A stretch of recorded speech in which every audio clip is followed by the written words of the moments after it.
Girl, pour the wine.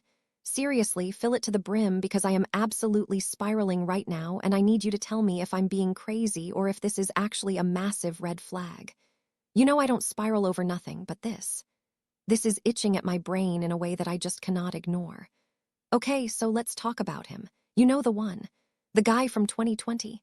Yes, that one. The 31-year-old. I know, we talked about this. I'm 34, he's 31, the age gap isn't a thing, but maybe the maturity gap is. I don't know yet. Just hear me out. So remember how we reconnected back in November? And honestly, it felt like kismet, right? Like, we dated for those 3 months back in 2020, and the chemistry was there, but the world was literally ending with COVID, and the timing was just trash.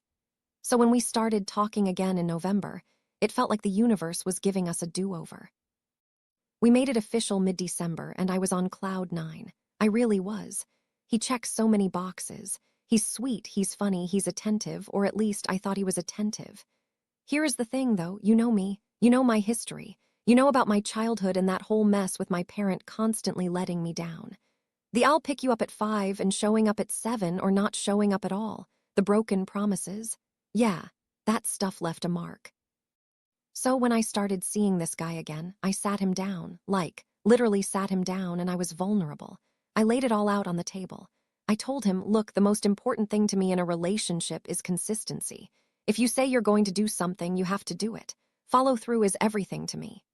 I was so clear, babe. I wasn't speaking in riddles. I gave him the blueprint to my heart. And he nodded, he agreed, he looked me in the eye and acted like he totally got it. But now I feel like I'm losing my mind. Okay, let's get to the incident, or the non-incident, really. You know I had that major surgery on December 17th. I was terrified, I was in pain, I was feeling totally uncute and vulnerable. And to his credit, I will give him credit where it's due. He showed up. He came to the hospital the day of the surgery, held my hand, did the whole supportive boyfriend act. It was lovely. Then when I was back home recovering, he came over to see me. And girl, he brought flowers. Not just any flowers, he remembered my favorite color. He brought this gorgeous arrangement that was exactly my taste. I was swooning. I'm talking butterflies in the stomach, maybe he's the one. Heart eyes emoji swooning. I felt so seen.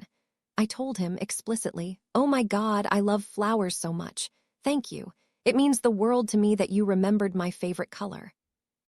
I made a huge deal out of it because I wanted to reinforce that behavior, positive reinforcement. And then listen to me closely. He looked at me in that tender moment and said, I'll bring you more when I see you next. I like making you happy. I'll bring you more when I see you next. Those were the words. I didn't ask for them. I didn't beg. He volunteered that promise. He set that expectation all on his own. He wanted to be the hero, the romantic guy who floods his recovering girlfriend's house with bouquets. And I believed him. Why wouldn't I?